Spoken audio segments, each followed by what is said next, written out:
मंदिर बदनाम बा पुजारी से, देश बदनाम बा भिखारी से, बिहार बदनाम बा उधारी से, आ भोजपुरी बदनाम बा ऐसन ऐसन सिंगर हरामी से। क्या बात कर रहे हैं? छोट मोट ना एकरा बड़ लागता, ई अभी त ना, लेकिन गनवा आगे सुनला के बाद सब समझ में आ जाई कि छोट मोट आ बड़ का लागता। तो चली ना, चलो भाई। ताहरा के देख के तो नइखे लागत कि तारा डर भी लागत हुई, काहे से कि तू अगर जीबी रोड से आई बड़ी तो अपना डेरा तारू, फिर एकरा बहिन के का हाल हो? तुम्हें शर्म है कुछ? अरे यार, तैयो में मुट्ठी में धइला के कौन जरूरत बा, डायरेक्ट मुंह में ले लेवे के चाही।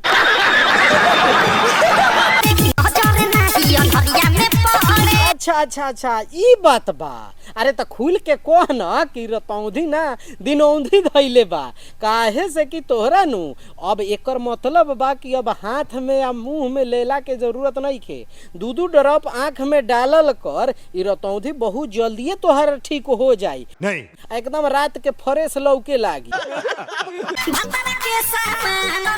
तू मौका बड़े खा रे, अब बताओ तो तू भतार रखले बाड़े, कुछ शर्म आया है?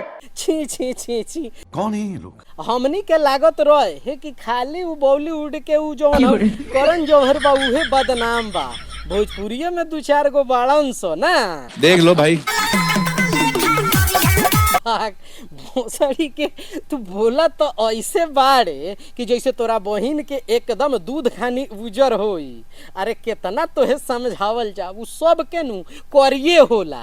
अब भाई चाहे केतना भी फेयर लवली या क्रीम लगा लो, करिया से उजर ना हो सकेला, उ प्रकृति के देन ह कि जो गहिया करिया होला।